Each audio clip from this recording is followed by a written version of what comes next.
Has China become one of the decision-making countries in the world? Part 3. China's efforts under Xi has been for the European Union to stay in a neutral position in their contest with the US. China and the EU announced the Comprehensive Agreement on Investment in 2020. Although the deal was later frozen due to mutual sanctions over Xinjiang, Xi has supported calls for EU to achieve strategic autonomy, and has also called on the EU to view China independently. Relations between China and India had ups and downs under Xi, later deteriorating due to various factors. In 2013, the two countries had a standoff in Dipsang for 3 weeks, which ended with no border change. In 2017, the two countries again had a standoff over a Chinese construction of a road in Doklam, a territory both claimed by Bhutan, India's ally, and China, though by the 28th of August, both countries mutually disengaged. The most serious crisis in the relationship came when the two countries had a deadly clash in 2020 at the line of actual control, leaving some soldiers dead.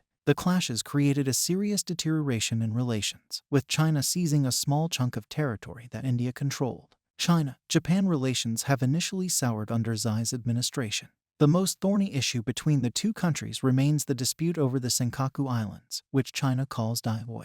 In response to Japan's continued robust stance on the issue, China declared an air defense identification zone in November 2013. However, the relations later started to improve, with Xi being invited to visit in 2020, though the trip was later delayed due to the COVID-19 pandemic. In August 2022, Kyodo News reported that Xi personally decided to let ballistic missiles to land within Japan's exclusive economic zone during the military exercises held around Taiwan to send a warning to Japan. In 2015, Xi met with Taiwanese President Ma Ying-jeou, which marked the first time the political leaders of both sides of the Taiwan Strait have met since the end of the Chinese Civil War in mainland China in 1950. Xi said that China and Taiwan are one family that cannot be pulled apart. However, the relations started deteriorating after Tsai Ing-wen of the Democratic Progressive Party won the presidential elections in 2016. In the 19th Party Congress held in 2017, Xi reaffirmed 6 of the 9 principles that had been affirmed continuously since the 16th Party Congress in 2002, with the notable exception of placing hopes on the Taiwan people as a force to help bring about unification. According to the Brookings Institution, Xi used stronger language on potential Taiwan independence than his predecessors towards previous DPP governments in Taiwan. He said that we will never allow any person, any organization, or any political party to split any part of the Chinese territory from China at any time at any form. In March 2018, Xi said that Taiwan would face the punishment of history for any attempts at separatism. In January 2019, Xi Jinping called on Taiwan to reject its formal independence from China, saying, "We make no promise to renounce the use of force and reserve the option of taking all necessary means. Those options," he said, could be used against external interference. Xi also said that they are willing to create broad space for peaceful reunification, but will leave no room for any form of separatist activities. President Xi responded to the speech by saying Taiwan would not accept a one-country, two-systems arrangement with the mainland, while stressing the need for all cross-strait negotiations to be on a government-to-government basis. In 2022, after the Chinese military exercises around Taiwan, the PRC published a white paper called The Taiwan Question and China's Reunification in the New Era, which was the first white paper regards to Taiwan since 2000. The paper urged Taiwan to become a special administrative region of the PRC under the one-country, two-systems formula, and said that a small number of countries, the US, foremost amongst them, are using Taiwan to contain China. Notably, the new white paper excluded a part that previously said the PRC would not send troops or officials to Taiwan after unification. While China has historically been wary of getting closer to the Middle East countries, Xi has changed this approach. China has grown closer to both Iran and Saudi Arabia under Xi. During a visit to Iran in 2016, Xi proposed a large cooperation program with Iran, a deal that was later signed in 2021. China has also sold ballistic missiles to Saudi Arabia and is helping build 7,000 schools in Iraq. In 2013, Xi proposed a peace deal between Israel and Palestine that entails a two-state solution based on the 1967 borders. Turkey, with whom relations were long strained over Uyghurs, has also grown closer to China. Under Xi, China has initially taken a more critical stance on North Korea due to its nuclear tests. However, starting in 2018, the relations started to improve due to meetings between Xi and North Korean leader Kim Jong-un. Xi has also supported denuclearization of North Korea and has voiced support for economic reforms in the country. At the G20 meeting in Japan, Xi called for a timely easing of sanctions imposed on North Korea. Xi has cultivated stronger relations with Russia, particularly in the wake of the Ukraine crisis of 2014. He seems to have developed a strong personal relationship with President Vladimir Putin. Both are viewed as strong leaders with a nationalist orientation who are not afraid to assert themselves against Western interests. Xi attended the opening ceremonies of the 2014 Winter Olympics in Sochi.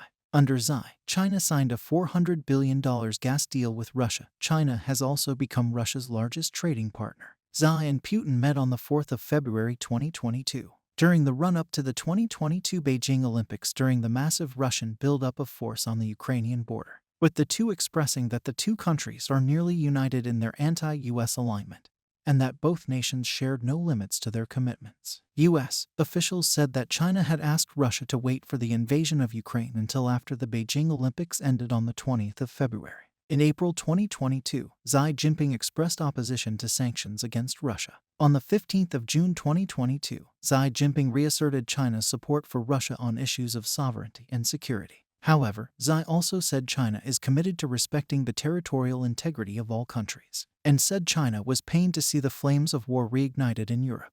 China has additionally kept a distance from Russia's actions, instead putting itself as a neutral party. During the war, Ukrainian President Volodymyr Zelensky has given a nuanced take to China, saying that the country has the economic leverage to pressure Putin to end the war, adding, "I'm sure that without the Chinese market for the Russian Federation, Russia would be feeling complete economic isolation.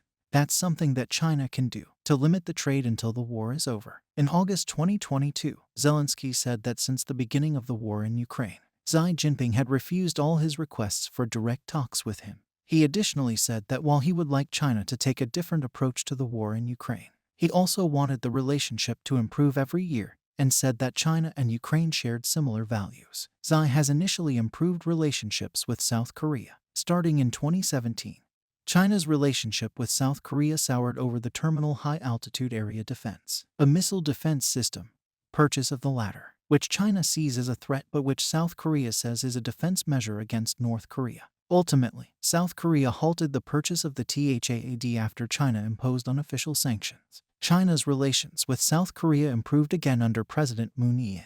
Since Xi came to power, China has been rapidly building and militarizing islands in the South China Sea. A decision Study Times of the Central Party School said was personally taken by Xi.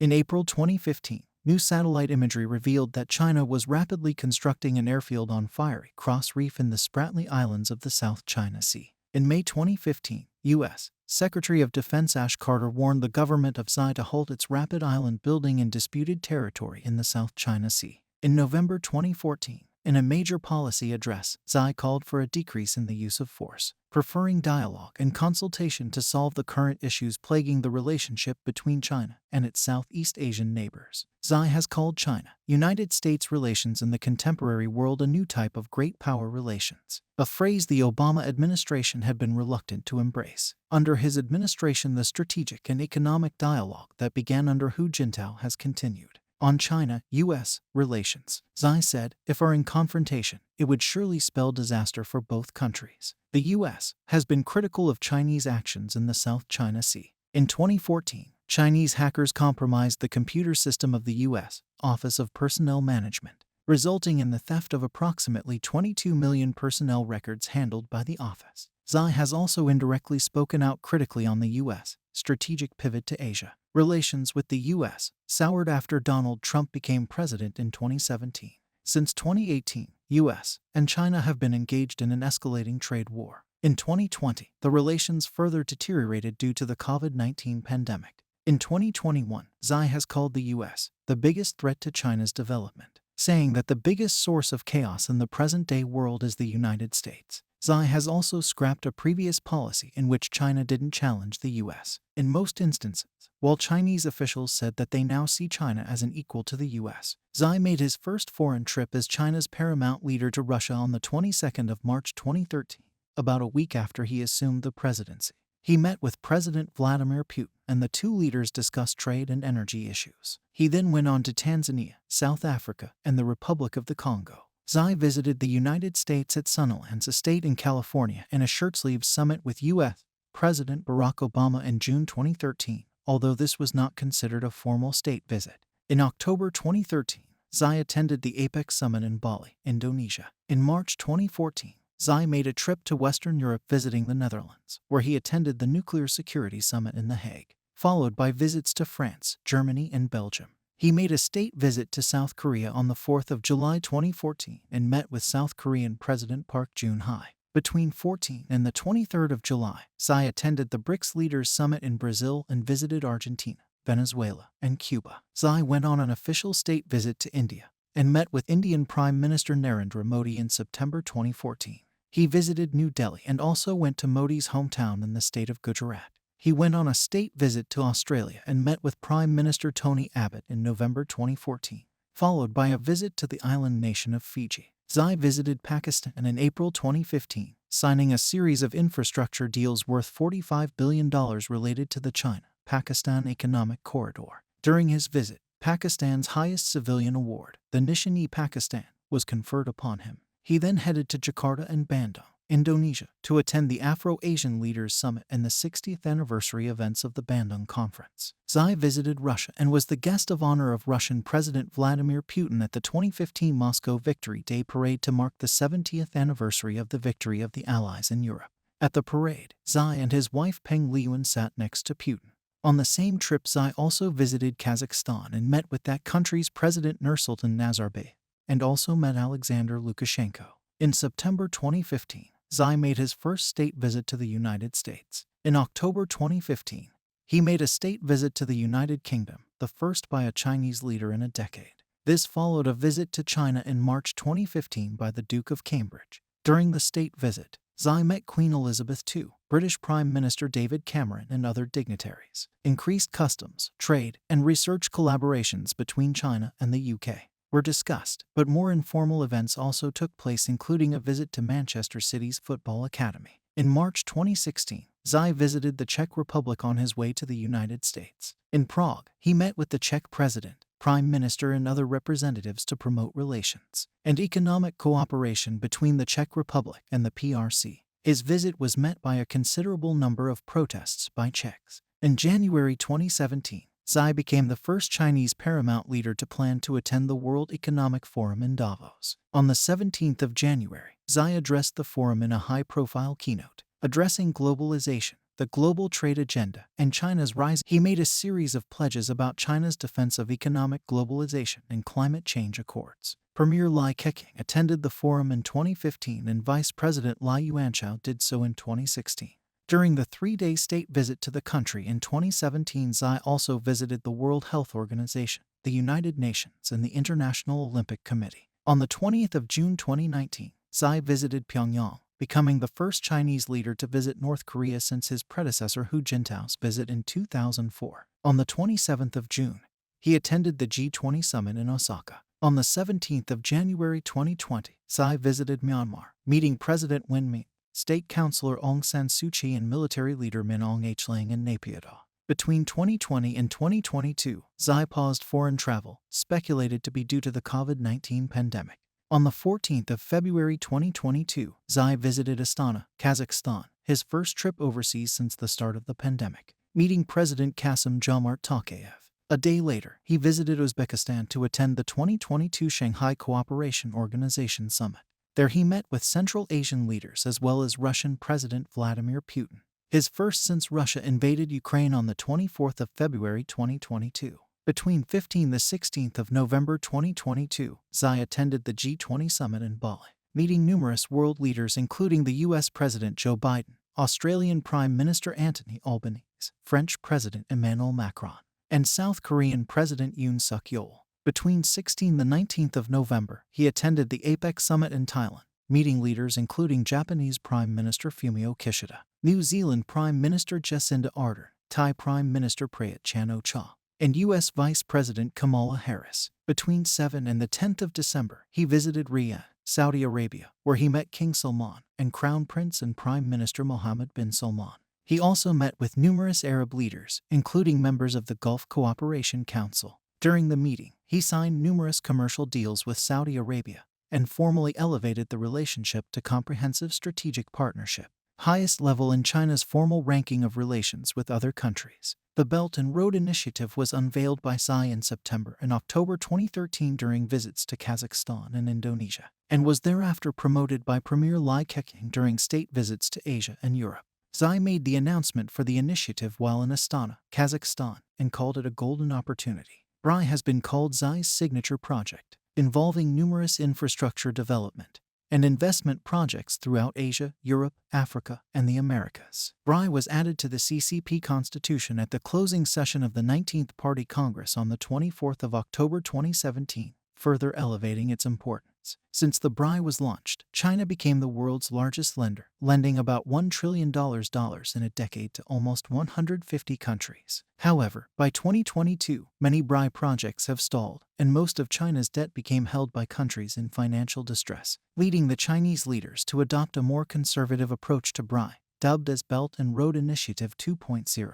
Xi has devoted a large amount of work towards national security, calling for a holistic national security architecture that encompasses all aspects of the work of the party and the country. During a private talk with U.S. President Obama and Vice President Biden, he said that China had been a target of color revolutions, foreshadowing his focus on national security. Since its creation by Xi, the National Security Commission has established local security committees, focusing on dissent. In the name of national security, Xi's government has passed numerous laws including a counterespionage law in 2014, national security, and a counterterrorism law in 2015, a cybersecurity law, and a law restricting foreign NGOs in 2016, a national intelligence law in 2017, and a data security law in 2021. Under Xi, China's mass surveillance network has dramatically grown, with comprehensive profiles being built for each citizen. Internal Chinese government documents leaked to the press in November 2019 showed that Xi repeatedly discussed about Islamic extremism in his speeches, likening it to a virus or a drug that could be only addressed by a period of painful, interventionary treatment. However, he also warned against the discrimination against Uyghurs and rejected proposals to eradicate Islam in China, calling that kind of viewpoint biased, even wrong. Xi has supported and pursued a greater economic integration of Hong Kong to mainland China through projects such as the Hong Kong-Zhuhai-Macau Bridge. He has pushed for the Greater Bay Area Project, which aims to integrate Hong Kong, Macau, and 9 other cities in Guangdong. Xi's push for greater integration has created fears of decreasing freedoms in Hong Kong. Xi has supported the Hong Kong government and Chief Executive Carrie Lam against the protesters in the 2019-20 Hong Kong protests. He has defended the Hong Kong police's use of force, saying that we sternly support the Hong Kong police to take forceful actions in enforcing the law, and the Hong Kong judiciary to punish in accordance with the law those who have committed violent crimes. While visiting Macau on the 20th of December 2019 as part of the 20th anniversary of its return to China, Xi warned of foreign forces interfering in Hong Kong and Macau, while also hinting that Macau could be a model for Hong Kong to follow. In 2020, the Standing Committee of the National People's Congress passed a national security law in Hong Kong that dramatically expanded government clampdown over the opposition in the city. This was seen as the culmination of a long-term project under Xi to further closely integrate Hong Kong with the mainland. Xi visited Hong Kong as president in 2017 and 2022, in the 20th and 25th anniversary of the handover of Hong Kong respectively. In his 2022 visit, he swore in John Lee as chief executive, a former police officer that was backed by the Chinese government to expand control over the city. While in the city, he said Hong Kong had moved from chaos to stability. Since John Lee became chief executive, Hong Kong government officials including Lee himself have shown public displays of loyalty towards Xi, similar to the mainland but previously unheard in the city. According to the Human Rights Watch, Xi has started a broad and sustained offensive on human rights since he became leader in 2012. The HRW also said that repression in China is at its worst level since the Tiananmen Square massacre. Since taking power, Xi has cracked down on grassroots activism, with hundreds being detained. He presided over the 709 crackdown on the 9th of July 2015, which saw more than 200 lawyers, legal assistants, and human rights activists being detained. His term has seen the arrest and imprisonment of activists such as Xu Jiang, as well as numerous others who identified with the New Citizens Movement. Prominent legal activist Pu Zhiqing of the Weiquan movement was also arrested and detained. In 2017, the local government of the Jiangxi province told Christians to replace their pictures of Jesus with Xi Jinping as part of a general campaign on unofficial churches in the country. According to local social media, officials transformed them from believing in religion to believing in the party. According to activists, Xi is waging the most severe systematic suppression of Christianity in the country since religious freedom was written into the Chinese constitution in 1982. And according to pastors and a group that monitors religion in China, has involved destroying crosses, burning Bibles, shutting churches, and ordering followers to sign papers renouncing their faith. Following several terrorist attacks in Xinjiang in 2013 and 2014, Xi launched the Strike Hard campaign against violent terrorism in 2014, which involved mass detention and surveillance of ethnic Uyghurs there. Xi made an inspection tour in Xinjiang between 27 and the 30th of April in 2014. His program was massively expanded in 2017. As of 2020, China is holding 1.8 million people, mostly Uyghurs but also including other ethnic and religious minorities, in internment camps in Xinjiang. Various human rights groups and former inmates have described the camps as concentration camps, where Uyghurs and other minorities have been forcibly assimilated into China's majority ethnic Han society. This program has been called a genocide by some observers, while a report by the Human Rights Office said they may amount to crimes against humanity. Internal Chinese government documents leaked to the press in November 2019 showed that Xi personally ordered a security crackdown in Xinjiang, saying that the party must show absolutely no mercy, and that officials use all the weapons of the People's Democratic Dictatorship to suppress those infected with the virus of extremism. Xi's exact role in the building of internment camps has not been publicly reported, though he's widely believed to be behind them, and his words have been the source for major justifications in the crackdown in Xinjiang.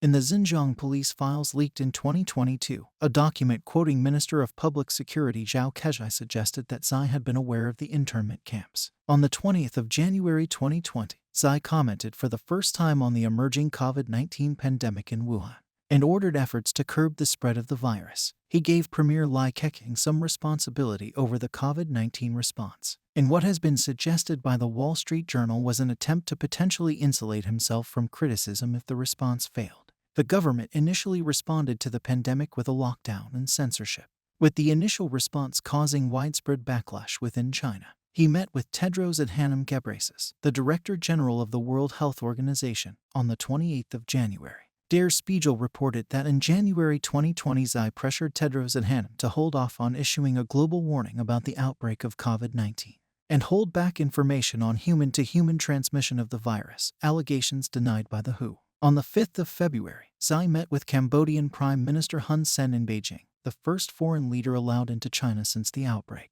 After the COVID-19 outbreak got under control in Wuhan, Xi visited the city on the 10th of March. After getting the outbreak in Wuhan under control, Xi has favored what has officially been termed dynamic zero-COVID policy that aims to control and suppress the virus as much as possible within the country's borders. This has involved local lockdowns and mass testing. While initially credited for China's suppression of the COVID-19 outbreak, the policy was later criticized by foreign and some domestic observers for being out of touch with the rest of the world and taking a heavy toll on the economy. This approach has especially come under criticism during a 2022 lockdown on Shanghai, which forced millions to their homes and damaged the city's economy, denting the image of Li Keqiang, close Xi ally and party secretary of the city. Conversely, Xi has said that the policy was designed to protect people's life safety. On the 23rd of July 2022, the National Health Commission reported that Xi and other top leaders have taken the local COVID-19 vaccines. At the 20th CCP Congress, Xi confirmed the continuation of the zero-COVID policy, though China started a limited easing of the policies in the following weeks. In November 2022, protests broke out against China's COVID-19 policy, with a fire in a high-rise in Urumqi being the trigger. The protests were held in multiple major cities, with some of the protesters demanding the end of Xi's and CCP's rule. The protests were mostly suppressed by the government by December, while the government started further easing the COVID-19 controls after the protests.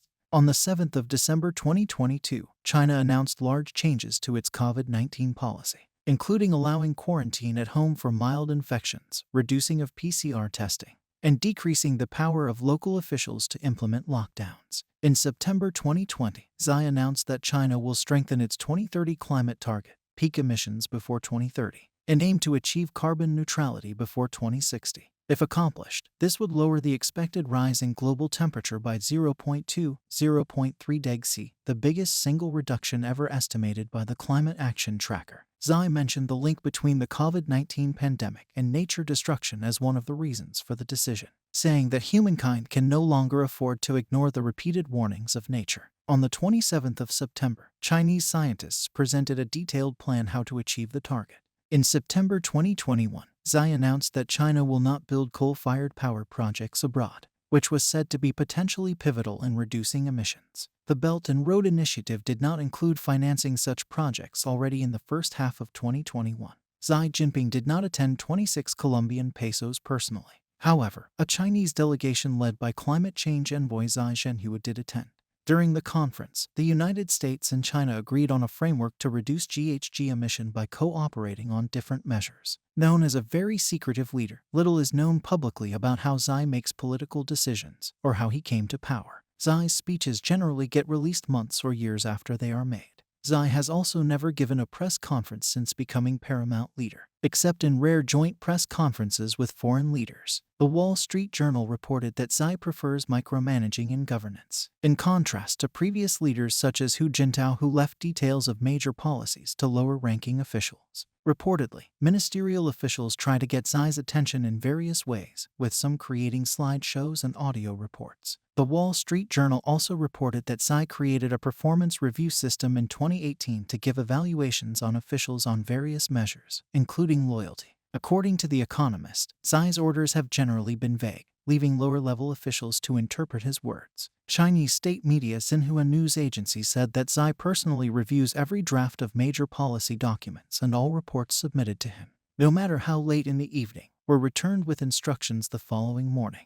Xi called for officials to practice self-criticism, which, according to observers, is in order to appear less corrupt and more popular among the people. Xi and CCP ideologues coined the phrase Chinese dream to describe his overarching plans for China as its leader. Xi first used the phrase during a high-profile visit to the National Museum of China on the 29th of November 2012, where he and his standing committee colleagues were attending a national revival exhibition. Since then, the phrase has become the signature political slogan of the Xi era. The origin of the term Chinese dream is unclear. While the phrase has been used before by journalists and scholars, some publications have posited the term likely drew its inspiration from the concept of the American dream. The Economist noted the abstract and seemingly accessible nature of the concept with no specific, overarching policy stipulations may be a deliberate departure from the jargon-heavy ideologies of his predecessors. Xi has linked the Chinese dream with the phrase great rejuvenation of the Chinese nation.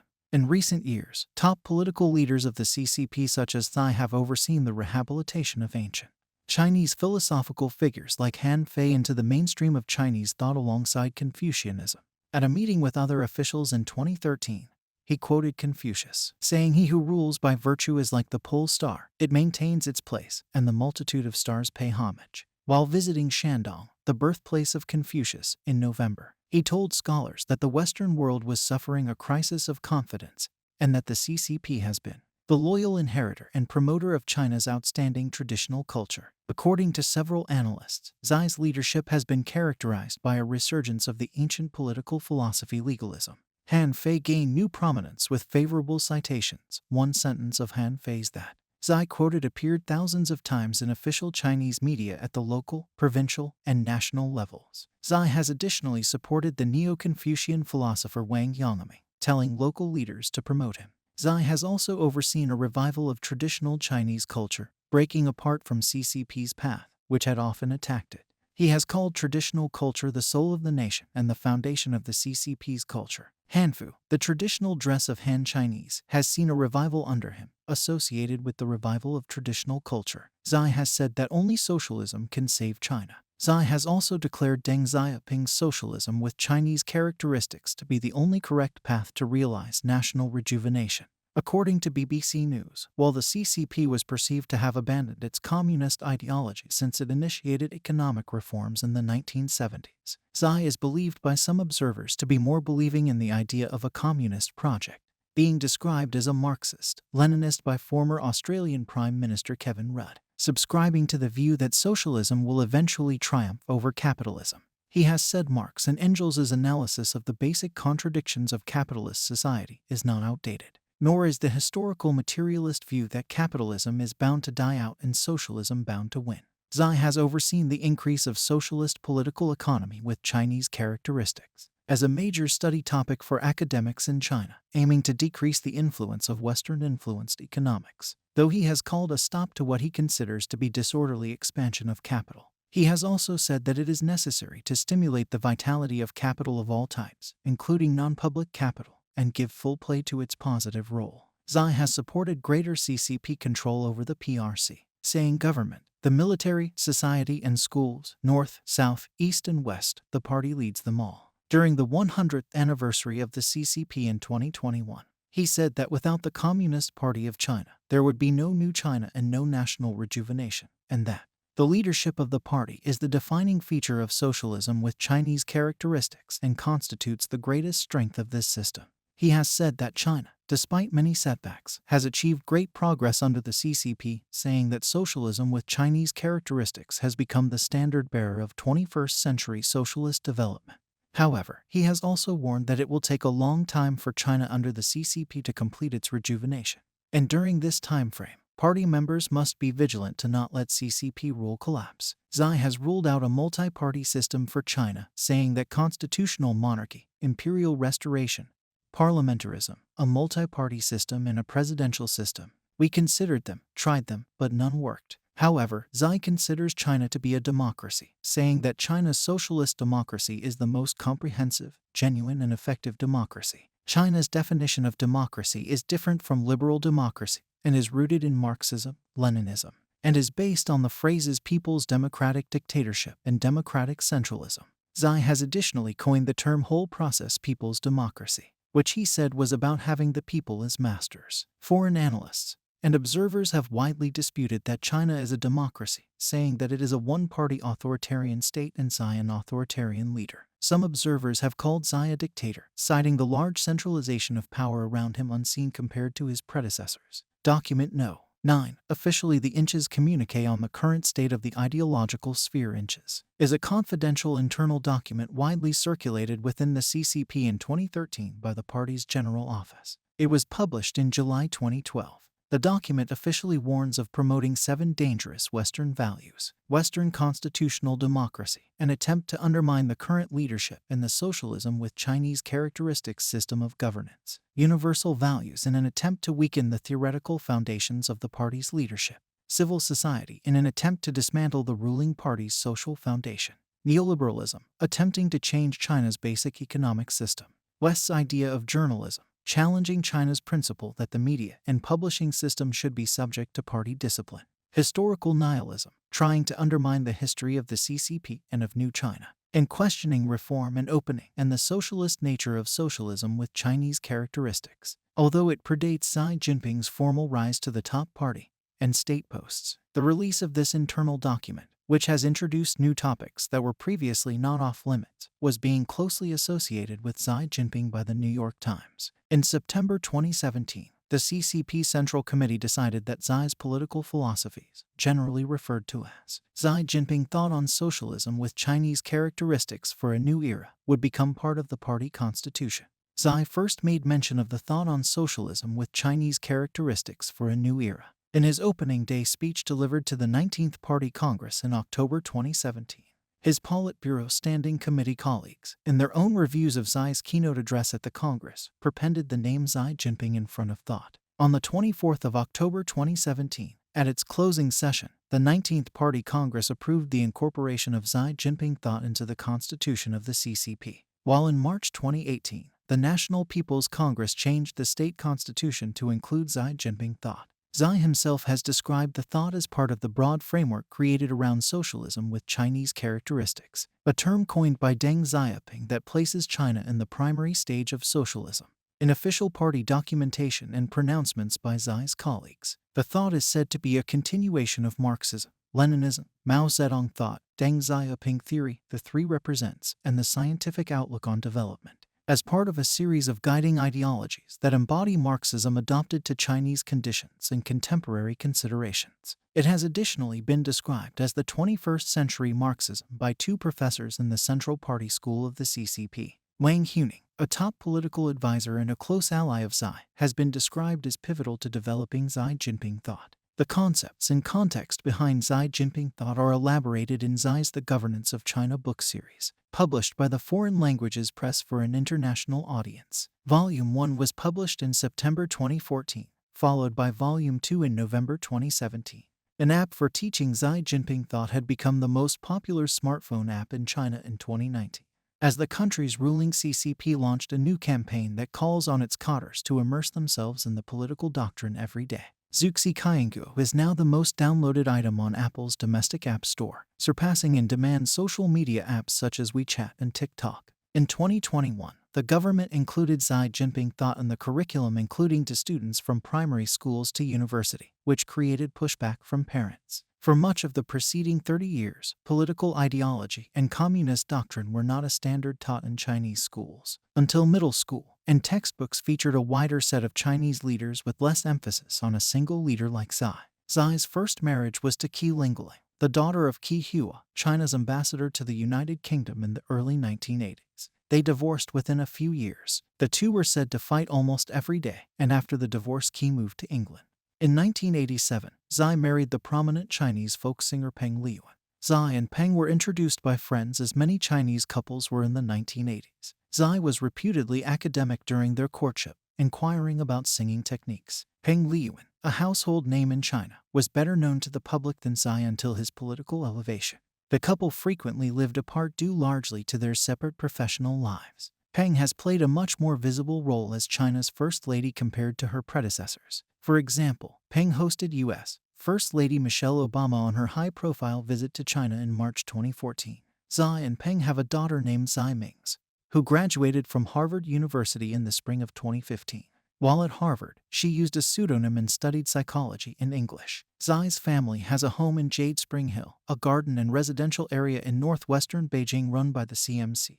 In June 2012, Bloomberg News reported that members of Xi's extended family have substantial business interests, although there was no evidence he had intervened to assist them. The Bloomberg website was blocked in mainland China in response to the article. Since Xi embarked on an anti-corruption campaign, the New York Times reported members of his family were selling their corporate and real estate investments beginning in 2012. Relatives of highly placed Chinese officials, including 7 current and former senior leaders of the Politburo of the CCP, have been named in the Panama Papers, including Deng Jiagui, Xi's brother-in-law. Deng had 2 shell companies in the British Virgin Islands while Xi was a member of the Politburo Standing Committee, but they were dormant by the time Xi became General Secretary of the CCP in November 2012. Peng described Xi as hardworking and down-to-earth. When he comes home, "I've never felt as if there's some leader in the house. In my eyes, he's just my husband." Xi was described in a 2011 Washington Post article by those who know him as pragmatic, serious, cautious, hardworking, down-to-earth, and low-key. He was described as a good hand at problem-solving and seemingly uninterested in the trappings of high office. It is hard to gauge the opinion of the Chinese public on Xi, as no independent surveys exist in China and social media is heavily censored. However, he is believed to be widely popular in the country. According to a 2014 poll co-sponsored by the Harvard Kennedy School's Ash Center for Democratic Governance and Innovation, Xi ranked 9 out of 10 in domestic approval ratings. A YouGov poll released in July 2019 found that about 22% of people in mainland China list Xi as the person they admire the most, a plurality, although this figure was less than 5% for residents of Hong Kong. In the spring of 2019, the Pew Research Center made a survey on confidence on Xi Jinping among 6 country medians based on Australia, India, Indonesia, Japan, Philippines, and South Korea. The survey indicated that a median 29% have confidence in Xi Jinping to do the right thing regarding world affairs. Meanwhile, a median of 45% have no confidence. These numbers are slightly higher than those of North Korean leader Kim Jong-un. A poll by Politico and Morning Consult in 2021 found that 5% of Americans have a favorable opinion of Xi, 38% unfavorable, 17% no opinion, and 40%, a plurality, never hearing of him. In 2017, The Economist named him the most powerful person in the world. In 2018, Forbes ranked him as the most powerful and influential person in the world, replacing Russian President Vladimir Putin, who had been ranked so for 5 consecutive years. In 2016 and 2021, Reporters Without Borders, an international non-profit and non-governmental organization with the stated aim of safeguarding the right to freedom of information, included Xi among the list of press freedom predators. Unlike previous Chinese leaders, Chinese state media has given a more encompassing view of Xi's private life, although still strictly controlled. According to Xinhua news agency, Xi would swim 1 kilometer and walk every day as long as there was time, and is interested in foreign writers, especially Russian. He is known to love films and TV shows such as Saving Private Ryan, The Departed, The Godfather, and Game of Thrones, also praising the independent filmmaker Jia Zhang. The Chinese state media has also cast him as a fatherly figure and a man of the people, determined to stand up for Chinese interests.